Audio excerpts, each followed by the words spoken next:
Bonsoir chers téléspectateurs de Kamé News, la chaîne qui ne recule devant aucun secret, aucun complot et aucune vérité dérangeante. Aujourd'hui, nous plongeons au cœur d'un scandale politique qui sent le soufre et le sang-froid, peine de mort, Louis-Paul Motaz et Ngo risquent gros. Oui, vous avez bien entendu, gros.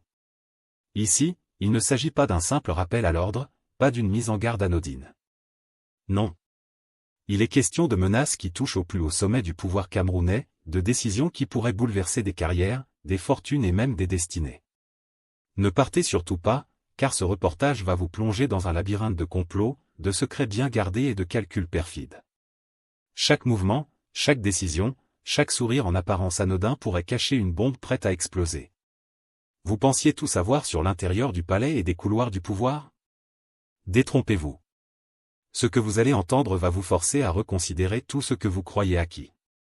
Mais avant de vous immerger dans ce mystère qui pourrait faire trembler plus d'une chaire au sommet de l'État, faites une pause stratégique. Aimez cette vidéo? Abonnez-vous, et surtout activez la cloche de notification, car sur Kamé News, nous ne vous servons jamais l'actualité fade et insipide. Ici, tout est épicé, croustillant et sans filtre, pour que vous soyez au cœur des vrais dossiers qui font parler et frissonner. Alors préparez-vous. Ce que vous allez entendre n'est pas banal. C'est du lourd, du très lourd, et il n'y a plus de place pour l'ignorance ni pour les demi-mesures. Restez bien avec nous, l'histoire que nous allons vous raconter pourrait redéfinir votre vision du pouvoir au Cameroun. Parti à un scandale qui cache une question de souveraineté. Chers téléspectateurs, mettez-vous à l'aise, car ce que nous allons révéler n'est pas un simple dossier administratif. Non, ce n'est pas juste un scandale. Ce que Paul Chouta appelle un « crime contre la nation » est exactement ça, un crime contre le Cameroun, perpétré sous le masque de la modernisation et de la coopération internationale. La souveraineté vendue au plus offrant. Commençons par le cœur du problème. Le Cameroun continue de confier des secteurs hautement stratégiques, vitaux pour sa sécurité et son économie, à des entreprises étrangères. Imaginez. Les ports camerounais, les marchandises, les recettes douanières. Confiées à des prestataires qui viennent, prennent l'argent, repartent, et ne laissent derrière eux aucune compétence transférée. C'est comme si vous laissiez votre maison à un voisin que vous ne connaissez pas, en lui disant « Tiens, surveille, mais ne touche à rien, hein, et surtout, rapporte-moi le sucre. » On pourrait croire que c'est une erreur. Mais non. C'est un choix politique, calculé, et répété année après année. Une question qui brûle les lèvres. Alors la vraie question est simple. Pourquoi, en 2026, un pays comme le nôtre, avec ses ingénieurs, ses techniciens et ses ressources financières, continue-t-il à dépendre de prestataires étrangers pour gérer des équipements stratégiques? Le problème n'est pas seulement technique. Il est politique, économique et même diplomatique. Confier un scanner portuaire à l'étranger, ce n'est pas comme louer une voiture pour un mariage. C'est donner le contrôle d'une partie de votre souveraineté nationale à quelqu'un d'autre. Et tout le monde sait que quand quelqu'un d'autre contrôle vos portes et vos caisses, il peut aussi contrôler vos secrets, et vos richesses. Le scandale dépasse la paperasse. Si vous croyez que c'est juste une affaire de contrat ou de facturation, détrompez-vous. Le véritable scandale est dans le refus systématique de développer nos propres capacités. Nos hauts cadres diplômés de l'ENAM, payés par l'État camerounais. Nos jeunes ingénieurs formés dans les universités locales et internationales. Nos PME compétentes et assermentées. Tous ignorés au profit d'entreprises étrangères dont le seul mérite est de tenir un papier officiel et un reçu bancaire. Comme on dit au village. Quand tu refuses de nourrir ton chien avec ta main, il finira par manger ailleurs. Sauf que dans ce cas, ce n'est pas le chien qui mange ailleurs. C'est tout le Cameroun. Un secteur stratégique entre les mains des autres. Prenons un exemple concret, le scanning portuaire. Ces scanners permettent de contrôler les conteneurs, détecter la contrebande, sécuriser les importations et protéger les recettes douanières. Dans un monde normal, un État souverain confierait ce contrôle à ses propres services, à ses propres ingénieurs. Mais ici, au Cameroun, ce n'est pas le monde normal. On a préféré donner la clé à SGS, Transatlantique et autres prestataires. Ignorer la compétence locale. Payer des sommes astronomiques pour un service que l'on pourrait produire soi-même, en 4 jours de retour sur investissement. Comme dirait Paul Chouta. Ce n'est plus du gaspillage. Ce n'est plus de l'incompétence. C'est un crime contre la nation. La logique absurde derrière ce choix. Et la logique derrière tout cela? C'est moderne. Ce sont des partenaires internationaux. On n'a pas le temps. Toutes des excuses pour justifier ce que certains appellent la privatisation de notre souveraineté nationale, avec les Camerounais mis de côté. Et pendant ce temps, le pays regarde les bénéfices s'envoler, les compétences locales ignorées, et la dépendance au capital étranger se renforcer année après année. Une leçon pour le public. Alors, chers téléspectateurs, ce que nous révèle cette affaire, c'est simple mais brutal. Le Cameroun possède les talents et les ressources pour gérer sa sécurité et son économie. Mais ces talents sont ignorés, méprisés, ou écartés. Les décisions qui devraient renforcer l'État et ses services sont prises pour renforcer les poches étrangères. Et pendant que tout cela se passe, on continue de parler de développement, modernisation et émergence. Alors que la souveraineté du pays est lentement, mais sûrement, sous-traitée à l'étranger. Et vous, chers téléspectateurs, qu'en pensez-vous? Est-ce encore de l'incompétence, ou est-ce un système bien huilé pour affaiblir le Cameroun de l'intérieur? Réagissez en commentaire. Aimez la vidéo? Abonnez-vous à Camé News pour ne rien rater des scandales que d'autres préfèrent cacher. Partie 2: les chiffres qui démasquent le mensonge. Mesdames et messieurs, chers téléspectateurs de Camé News. Ici, on ne joue pas avec des impressions, des suppositions ou des rumeurs de quartier. Ici, on parle de chiffres. Des chiffres que n'importe quel fonctionnaire sérieux, même fraîchement sorti de l'ENAM, pourrait vérifier en moins de 10 minutes sur Google. Le coût réel des scanners, simple comme bonjour. Prenons les faits. Un scanner de conteneur type FastScan, 1,9 à 2 millions de dollars US. Un scanner à rayon X pour véhicules et conteneurs, modèle PDS 6000, environ 1,786 millions de dollars. Un scanner plus léger pour bagages, 8000 à 8500 dollars. Un système d'inspection par scanner UVSS, 200 000 à 230 000 dollars. Oui, vous avez bien entendu.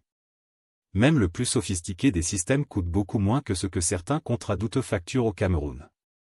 Le retour sur investissement, 4 jours. Maintenant, posez-vous cette question.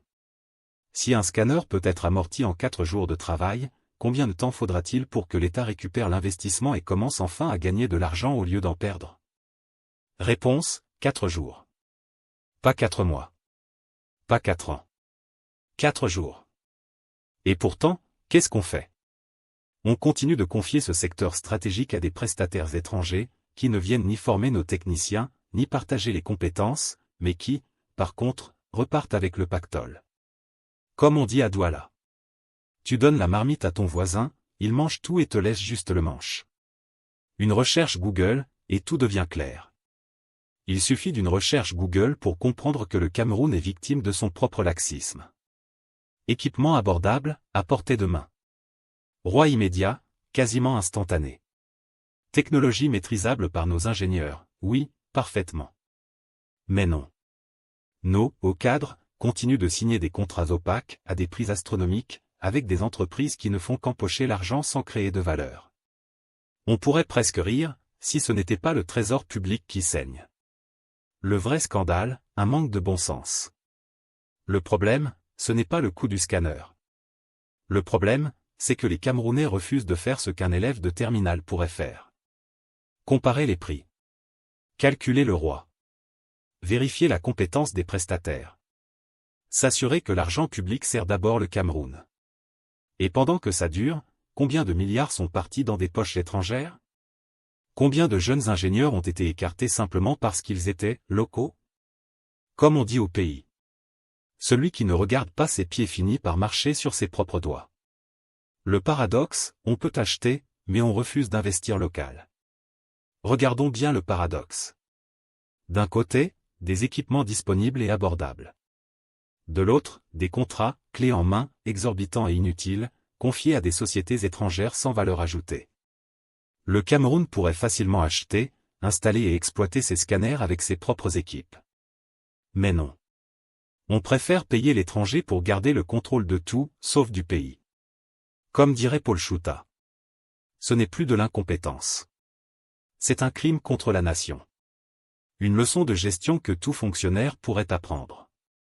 Voyez-vous, Chers téléspectateurs, ce que révèle cette affaire, c'est un principe simple. Le prix de base d'un équipement stratégique est connu. Le retour sur investissement est rapide. La main-d'œuvre locale existe et peut être formée en quelques semaines.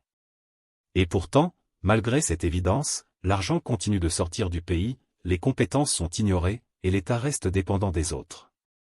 C'est comme si, au lieu de construire un pont avec du béton local, on allait acheter du sable en Italie et des briques en Chine, et qu'on se plaignait ensuite que le pont coûte cher et tombe en ruine. Question au public.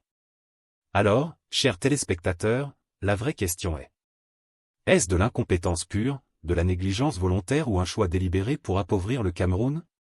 Dites-nous ce que vous en pensez en commentaire. Aimez la vidéo si vous trouvez que ces chiffres font réfléchir.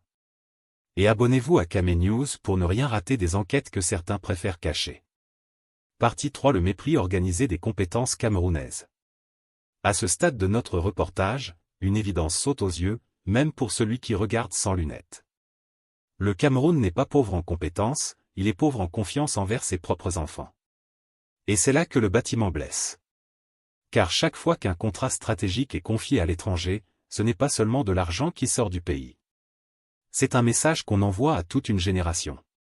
Vous êtes bon pour les diplômes, mais pas pour les décisions. Un pays d'ingénieurs, traités comme des figurants.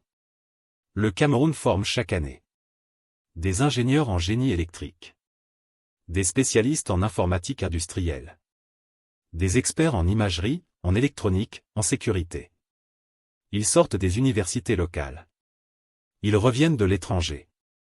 Ils maîtrisent les technologies modernes. Mais au moment décisif, quand il faut choisir qui va gérer un scanner portuaire stratégique, on leur dit poliment: merci, on a déjà appelé l'extérieur. Comme on dit chez nous. Le fils du village peut connaître la pluie, mais on préfère écouter celui qui vient avec un parapluie. Les douanes camerounaises, présentes quand il faut payer, absentes quand il faut décider. Prenons un instant pour parler des douanes camerounaises. On leur confie la collecte des recettes, la lutte contre la fraude, la sécurisation des frontières. Mais dès qu'il s'agit d'outils technologiques lourds, on les met de côté, comme un enfant qu'on empêche de toucher la télécommande.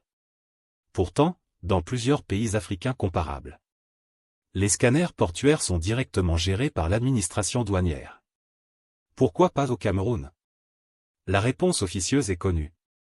On ne veut pas leur donner trop de pouvoir. Traduction en langue claire.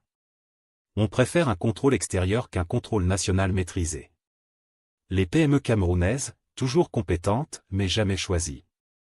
Et si vraiment l'État doutait de ses administrations? Il reste une autre solution évidente. Les PME camerounaises assermentées. Des entreprises locales. Des jeunes promoteurs. Des techniciens qualifiés.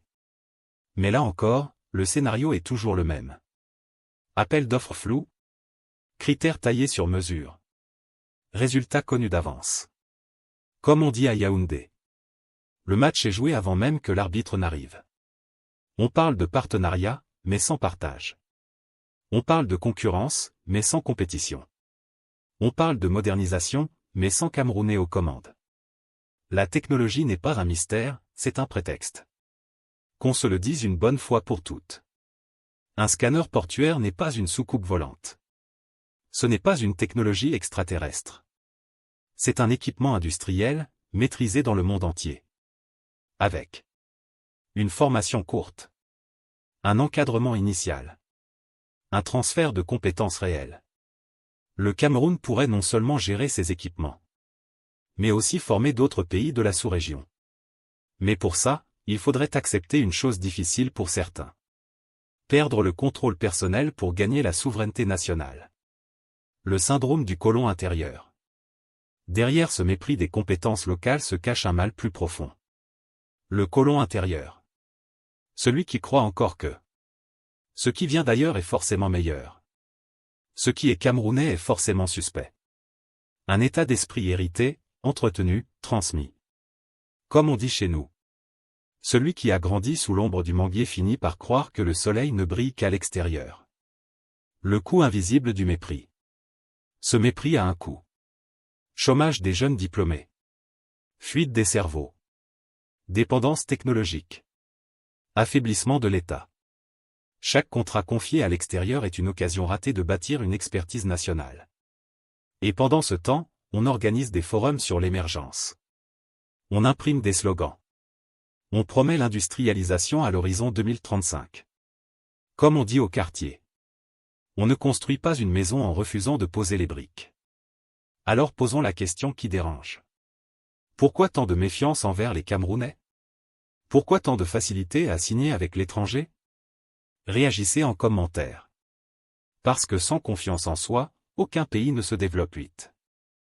Partie 4. Incompétence, antipatriotisme ou cupidité, le triptyque du mal camerounais. Arrivé à ce stade, une question s'impose, brutale, dérangeante, mais incontournable. Qui fait ça au Cameroun? Et surtout, pourquoi? Parce qu'à force de tourner autour du pot, il faut bien appeler le chat par son nom. Ce qui se passe dans l'affaire SGS transatlantique n'est pas un accident administratif. Ce n'est pas une erreur de frappe dans un document. Ce n'est pas non plus une simple négligence. Non. C'est un comportement. Un système. Une manière de faire. Et ce comportement peut s'expliquer par 3 hypothèses. 3 seulement. Et malheureusement, elles ne s'excluent pas. Première hypothèse, l'incompétence caractérisée. Commençons doucement. Supposons, juste pour être poli, que nos dirigeants ne savent pas. Ils ne savent pas combien coûte un scanner. Ils ne savent pas calculer un retour sur investissement. Ils ne savent pas que 4 jours de recettes peuvent amortir un équipement stratégique. Ils ne savent pas que le Cameroun forme chaque année des ingénieurs capables de gérer ce type de technologie. Si c'est le cas, alors il faut le dire clairement. C'est grave. Parce que ces gens ne sont pas des stagiaires. Ce ne sont pas des volontaires du service civique.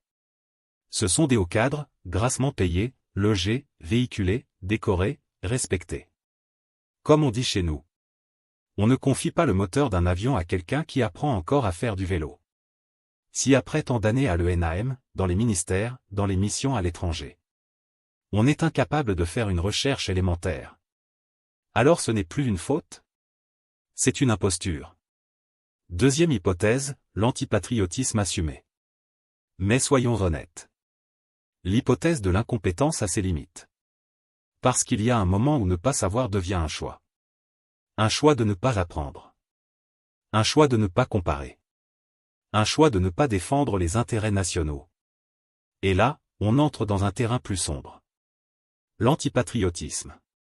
Comment expliquer qu'un responsable camerounais préfère un contrat opaque, une entreprise étrangère sans transfert de compétences, un système qui appauvrit le pays, plutôt que renforcer les douanes camerounaises, créer des emplois locaux, sécuriser durablement les recettes de l'État? La réponse fait mal, mais elle est simple. Certains ne se sentent pas camerounais quand ils signent. Le Cameroun devient un terrain d'exploitation, pas une patrie.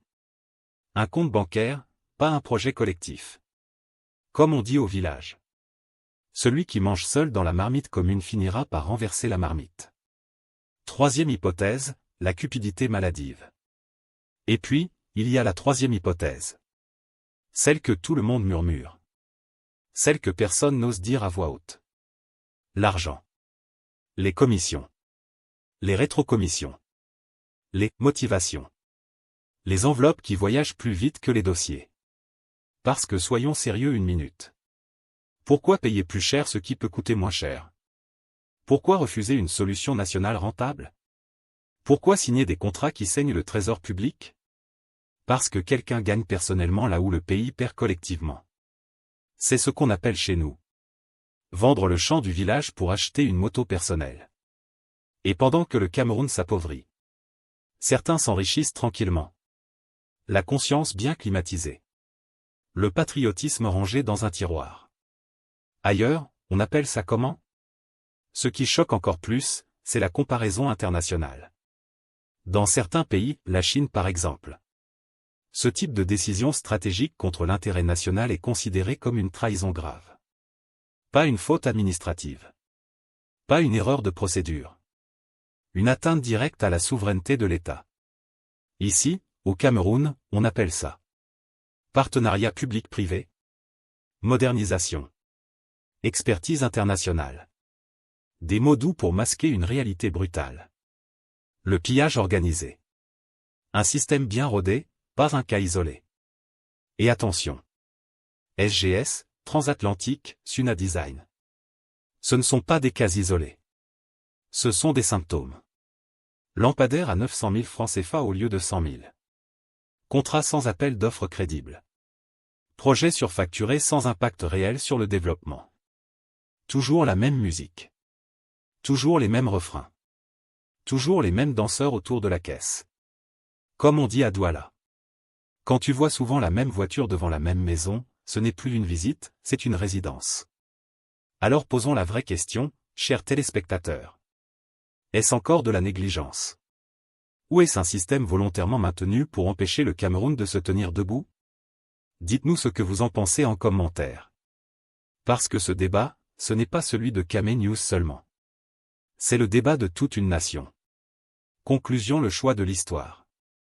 Un pays ne se développe pas par hasard, il se développe par courage. L'affaire SGS Transatlantique n'est pas qu'un dossier administratif. C'est un miroir tendu à notre classe dirigeante. Un miroir qui pose une question fondamentale. Veut-on vraiment que le Cameroun soit souverain? La solution existe. Annuler les contrats inutiles. Lancer des appels d'offres transparents. Appliquer la préférence nationale économique. Faire confiance aux Camerounais. La balle est dans le camp de l'État. L'histoire observe. Le peuple aussi. Et vous, qu'en pensez-vous? Est-ce de la trahison? De la corruption? Ou un système bien huilé? Dites-le en commentaire. Aimez la vidéo? Abonnez-vous à Camé News pour ne rien rater des dossiers que d'autres préfèrent enterrer. Ici, on ne se tait pas. Ici, on informe. V.